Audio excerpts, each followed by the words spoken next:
જય હાટકેશ. કાર્તિક પંડિત here. જય હાટકેશ રાજા. આજનો આપણો જય ગેસ્ટ કેશ. આજનો આપણો ગેસ્ટ રાજા જોશી છે. તે અત્યારે જાપાનમાં છે અને એને પીએચડી કર્યું છે. તો આપણી જે સિરીઝ ચાલુ કરી છે યંગ અચીવર્સ અને અપના ટાઈમ આએગા એ સિરીઝમાં we are going to conduct a live chat with Raja Kandarp Joshi, known as Raja. I will call him Raja.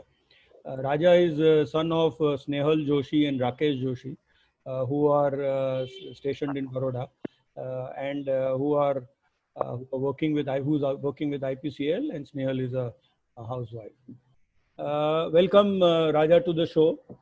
Raja, you've done your Thank you. PhD and you are in Japan, and you are at the Institute of Integrated Cell Material Science at Kyoto University. Did I spell it? Did I pronounce it right? Close enough. Closer, okay. And you have done your graduation in biotechnology and masters in bioinformatics. So can you tell us about your journey? I know that you wanted to become a doctor, and for some reasons you chose, or it happened that you did not become a doctor. So can you start your story from there? Sure. Thank you for this opportunity. So actually, my fate of doing a PhD was decided when I chose to drop mathematics in my 12th standard. So actually what happened is when I started my 11th standard, that was the first time when Gujarat government introduced a system of choice between maths and science. So if you choose mathematics, you have an option to go into engineering field, and if you choose biology, you have an option to go into medical or pharmacy. So before our year, that choice was not there. Everyone just did both maths and science, maths and biology, and so they still had chance after 12 to choose whether they where they wanted to go.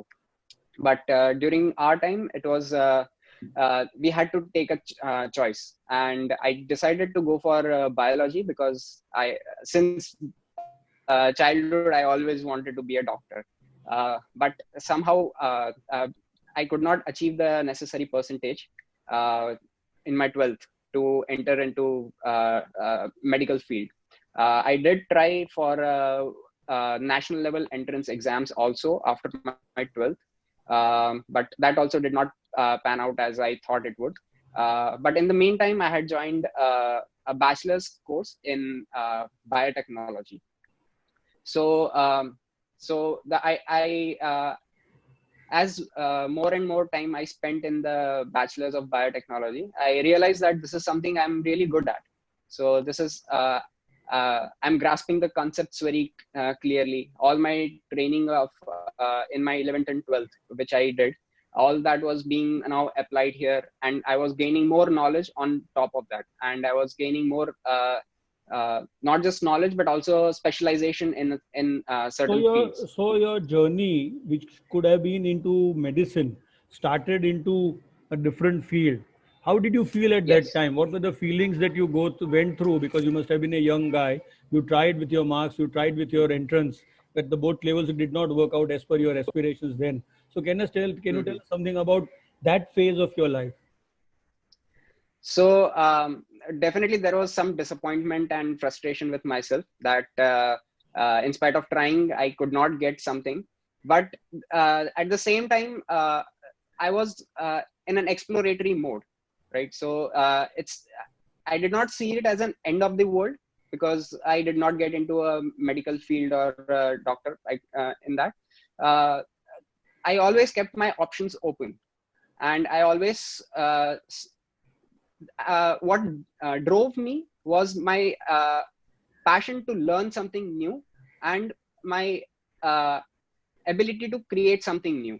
So that was the driving force for me, not just marks or just clearing some entrance exams. So a lot of So students, sorry, lot of students at that period, they have this typical threshold thing. A lot of people want to be mhm, into medicine, and medicine is not easy. yes, So what would be your yes, message, if at all, for students? Because everybody cannot make it. Everybody's parents cannot afford the capitation fees. Even true, capitation true. fees, you may not get admission. What would be your message then Hmm. for students at that particular stage in their life? So my message to the students is that always strive to learn something new, always strive to uh, develop your skills, and always try to find something that you love to do, because only something which you love to do you will be good at, and when you are good at something you will achieve success in life. So always keep an open mind and just keep on looking for something that you're good at, and just and things which you love to do. In your CV, I saw that you were quite good at computers, and you did a lot of research at that time, because you got a new line, in a way of saying, a new way of looking at a career or an education for yourself at graduation, or even at master's level. So what is that trait that you had, that you were looking around, searching around? You used a word also in your CV. You were a techo giz or something like that. You used, yeah. Yeah. Huh. Yeah, I'm a gizmo nerd basically. Gizmo A nerd. trait probably I get from my father. Okay. So so actually I was always interested in computers right from my childhood, and uh, during our 11th and 12th course also, when we had a option to take computers, I took computers, and I learned some coding right then.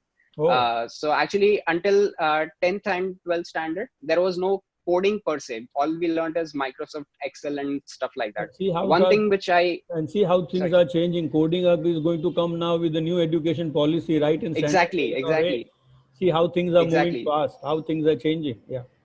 Yeah. Yes, that is one thing government has introduced, which is very good. Yeah. And right from sixth standard, they can learn coding now. Coding. That's correct. So yeah, so I also was interested in coding and programming and stuff. So because I took biology, I could not enter into the software engineering field or something like that. But when I realized that uh, that I can still use computers to I can still learn certain parts of computing, and apply those things for my biotechnology research, which biological studies which I was doing. I can apply in that.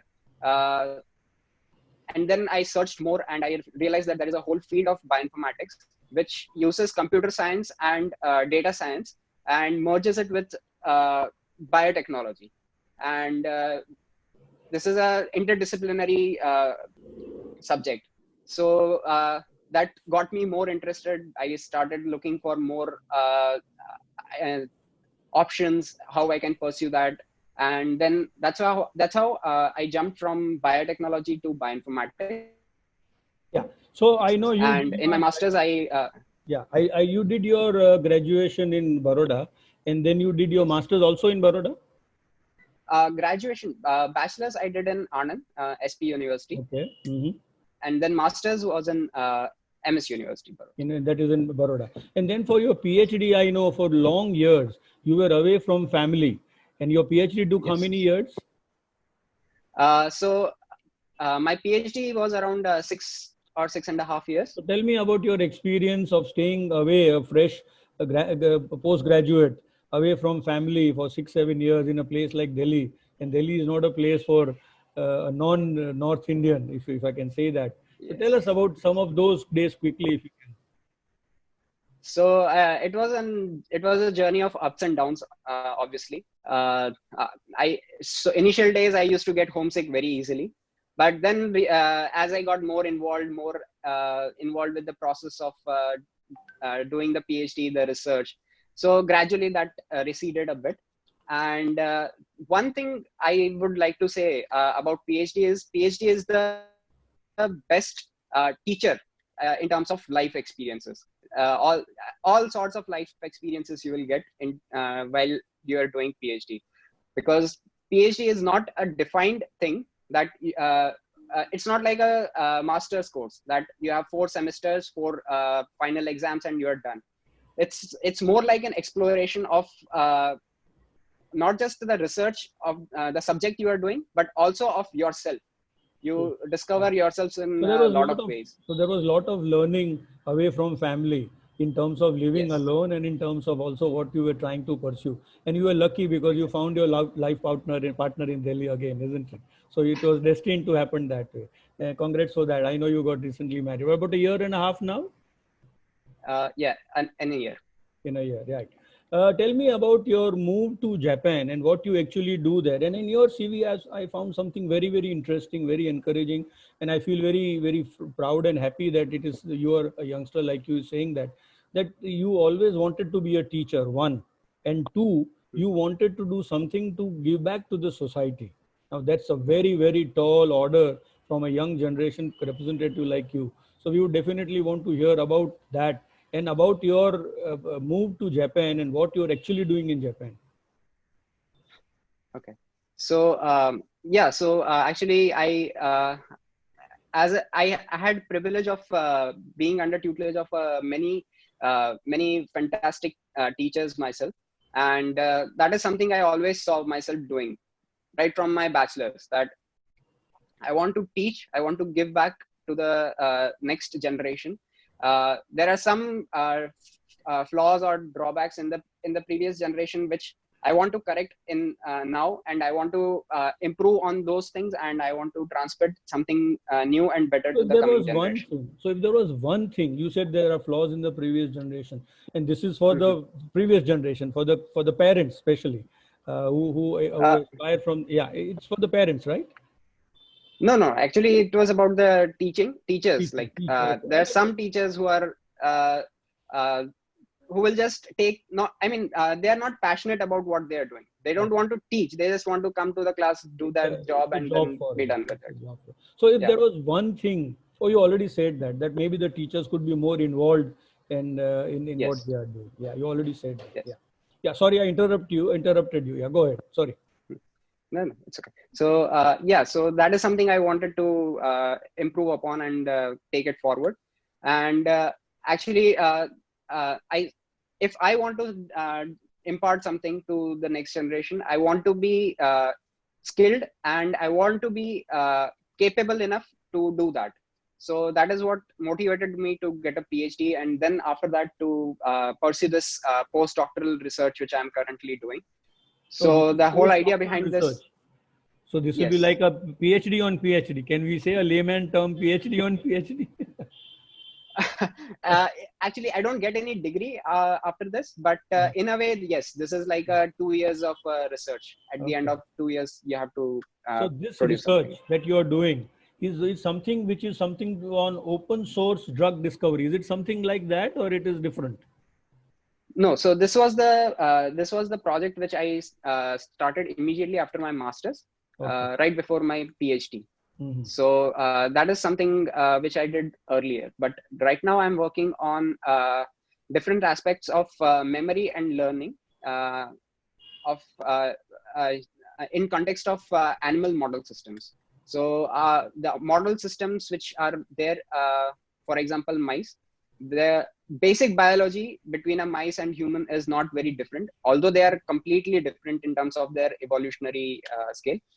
But the molecular mechanisms which govern various aspects are not very different. So right now we are focusing on understanding the basics of how memory is formed uh, in brain, and that is the part of research which I'm involved in right now. Okay.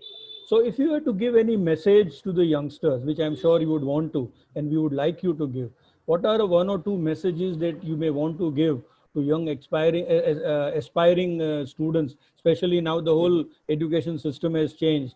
There are going to be common entrance exams and things like that. So any message as a student, as a apna time aayega candidate and young achiever candidate. I would like to give this message to everyone that um, keep an open mind and explore all the possibilities. So everything that comes your way is a possibility. Explore it with equal involvement and equal uh, uh, give it equal attention and equal involvement, and see what drives you, see what motivates you, and see what you love to do. And once you have found that, give your 100% to that, and keep on doing it, and uh, never lose hope. Even if you don't, if aim high and try to achieve high, but never lose hope if you don't achieve that. So that is what I would like to say to them. And how do you convert an opportunity into a luck, or a luck into an opportunity? Uh, in my experience, you just seize an opportunity you get. So, for example, in my master's, uh, the open source drug discovery which you mentioned, it just happened to come my way somehow. I just got involved with it. I just rolled with it, and that's how I ended up in New Delhi. So, just grab onto a good opportunity you get. That's how. Yeah. So convert an opportunity into luck. Is that the right way? Would you agree to that statement? Or you have to be lucky at the crossroad when the opportunity strikes your way? Because every student may want to think that he should be lucky, that he's working hard, but the luck is not favoring him, or how the luck should favor him. I'm asking from that respect. Mhm. So actually, there is no substitute for hard work. If you think that you will be lucky and you will get something, luck always plays a role, but luck has only a limited role to play, right? So, If there is 10% luck, 90% is still your hard work, which that's gets you till that point. 90% perspiration and 10% Yes. work. Yeah. So thank you, Raja, for this. Let me sum up on a few things that I takeaways that I have from this talk that we have. One is that we are very happy as a community members that you have achieved what you achieved at a young age. You've done your PhD. You've done it your way, the hard way. You've done on a subject which is not very common and which took its own time, but you kept at it. You converted opportunities into, you converted, you did a lot of research, you did a lot of hard work, and you found your way. Your teachers could have helped you, but that was not a limiting factor. That you should not fail in life, you should not feel failed in life if you do not get what you think you should have got in the first place. And the whole world is open for you, and you've got so many years to go in front of you. I'm sure you'll make a mark for yourself in your career, in your personal life. To that extent, Raja, truly you are a young achiever and a good candidate for Apna Time Aayega. Thank you very much for this talk, Thank you so and much. see you sometime. Okay, bye. Okay.